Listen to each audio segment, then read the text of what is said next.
आओ झालमुरी ले लो, ताजा ताजा गरम गरम झालमुरी ले लो। आओ रे भाई आओ, झालमुरी खाओ। ऐसे चिल्लाते हुए एक आदमी पैदल जा रहा था। वो झालमुरी का सेटअप अपने गले में लटका कर चल रहा था। रास्ते में कोई रोका तो फटाफट झालमुरी बनाकर पेपर में लपेट कर देता था। वो बहुत स्वादिष्ट और सस्ता रहने से बहुत से लोग लेकर खाते थे। उसका नाम जिगर था। उसके माँ बाप बीवी बच्चे थे। उसकी कमाई से इतने बड़े परिवार की जरूरतों को पूरा नहीं कर पाता था। इससे वो बहुत दुखी होता था। उसी गांव के जंगल के पहाड़ी में एक गुफा थी। उस गुफा में डाकू महाराज अपने चेलों के साथ में रहता था।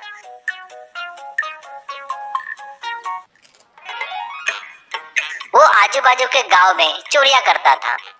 अमीरों के घर में घुसकर उनको डराकर धमकाकर पैसा सोना चोरता था। ट्रेन रोककर उसमें का माल लूटता था। बैंक भी लूटता था। हाईवे पर ट्रकों को रोककर पैसा वसूल करता था। बड़े बड़े कॉन्ट्रैक्टरों को धमकाकर पैसे वसूलता था। पैसों से और सोने से उसकी गुफा हमेशा भरी रहती। डाकू महाराज बहुत अच्छा था। वो गरीबों की हमेशा मदद करता था। वेश बदलकर गांव में आकर लोगों की समस्या सुनकर उनको पैसे देकर मदद करता था। किसी गरीब को क्या समस्या है ये जानकर अपने चेलों द्वारा पैसे भिजवाता था। इसके लिए गांव वाले उसे फुल सपोर्ट में रहते थे। गांव के पुलिस वाले आकर उसका पता पूछते पर कोई भी उसका पता नहीं बताता था। पुलिस स्टेशन में ले जाकर मारते पीटते थे तो भी कोई पता नहीं बताता था। इससे पुलिस लोग कुछ नहीं कर सकते करके सर पकड़ लेते थे। ऐसे ही चलते वक्त वहाँ एनकाउंटर स्पेशलिस्ट राठौड़ का ट्रांसफर होकर उस गांव में आता है। वो आए बरोबर डाकू महाराज की फाइल मंगाकर देखकर अपने कांस्टेबल से कहता है, मुझे यहाँ इसका एनकाउंटर करने के लिए भेजा गया है। उसको उड़ा दिया ना तो मुझे प्रमोशन मिलेगा। इसे पकड़ने का कोई रास्ता है तो बताओ भाई। ऐसा कहता है कांस्टेबल। सर इसको पकड़ना इतना आसान नहीं है सर। वो यहाँ के लोगों का भगवान है, इसलिए वो लोग उसका पता नहीं बताते। अगर इसको पकड़ना है तो बगैर गांव वाले की मदद से ही पकड़ना होगा सर। ऐसा कहता है राठौड़। ये जो लोग होते हैं ना पैसों के लालची होते हैं, इसलिए मेरे पास एक प्लान है। इसका पता बताने वाले को 1 करोड़ रुपए मिलेंगे बोले तो फटाफट बताएंगे। तुम लोग जाकर फौरन गांव भर पोस्टर लगाओ। ऐसा कहता है। ऐसे गांव भर पोस्टर लगाते हैं। उस फोटो और नीचे reward 1 crore for information bye police department ऐसा लिखा था। ये देखकर गांव के कुछ लोग इस विषय पर बात करते चर्चा कर रहे थे। वहाँ खड़ा होकर झालमुरी बेच रहा जिगर देखता है कि कुछ लोग पैसों के लालच में बात कर रहे हैं और सुनता है जिगर, छी छी बेचारे डाकू महाराज इन लोगों के लिए क्या नहीं किए। फिर भी कुछ लोग करोड़ रुपए के चक्कर में उनका पता बताने को तैयार है। ऐसे लोगों को पैदा होते ही मर जाना चाहिए। और ऊपर से वो राठौड़ एनकाउंटर स्पेशलिस्ट है बोलते, हे भगवान डाकू महाराज को कुछ नहीं होने को होना, देख ले रे भगवान करके प्रार्थना करता है। एक दिन बाजू के गांव में झालमुरी बेचकर वापस गांव आ रहा था जिगर।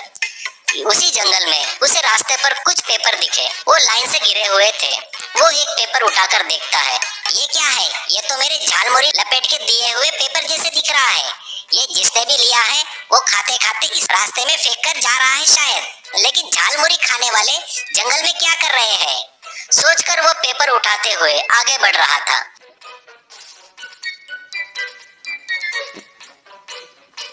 वैसे वो पेपर गुफा में भी गिरे थे। उन पेपर को उठाते उठाते गुफा के अंदर तक जाता है। वहाँ उसे बहुत सारा पैसा सोना दिखाई देता है। वो सब देखकर उसे बहुत आश्चर्य हो रहा था। तभी अचानक वहाँ डाकू का गैंग आ जाता है। उन्हें देखकर जिगर डर जाता है। डाकू महाराज, अरे ओ कौन है रे तू? यहाँ चोरी करने आया है क्या? ऐसा कहता है जिगर। नहीं नहीं डाकू महाराज जी, आप गलत समझ रहे हो। मेरा नाम जिगर है। मैं झालमुरी बेचता हूँ। मैं जंगल के रास्ते जा रहा था तो मुझे ये मेरे झालमुरी के पेपर मिले। वो देखते हुए यहाँ तक आया हूँ। आप लोगों में से कोई मेरे पास से झालमुरी लेकर खाते हुए पेपर फेंकते हुए यहाँ तक आया होगा। वो देखकर मैं आश्चर्य से पेपर चुनते हुए यहाँ तक आया हूँ। यकीन न हो तो मेरे हाथों में पेपर देखिए। अगर मेरे जैसे पुलिस लोग पेपर देखते हुए यहाँ तक पहुँचे तो अच्छा नहीं होगा। गांव में जब से पोस्टर लगे हैं तब से मैं बहुत दुखी हूँ जी। मैं आपका शुभ चिंतक हूँ। भगवान की कसम, गांव में कुछ लोग करोड़ रुपए की लालच में आपका पता ठिकाना बताने को तैयार हो गए हैं। आप थोड़ा संभल कर रहो, ऐसा कहता है। तभी एक चोर सिर झुकाकर, वो सही कह रहा है भैया, झालमुड़ी खाकर पेपर मैंने ही डाले थे, मुझे माफ कर दो भैया, ऐसा कहता है। डाकू महाराज, शाबाश जिगर, तेरी ईमानदारी मुझे बहुत पसंद आई। तू पैसों के लालच में ना आकर मेरे बारे में अच्छा सोचा, इसलिए तुझे धन्यवाद। तेरे जैसे लोग ही होने चाहिए, इसलिए तुझे इनाम में 10 करोड़ देता हूँ। ऐसा बोलकर 10 करोड़ देता है। वो पैसे लेकर जिगर उनको नमस्कार करता है और उन पैसों से बंगला गाड़ी लेकर खुशी से जिंदगी जीता है।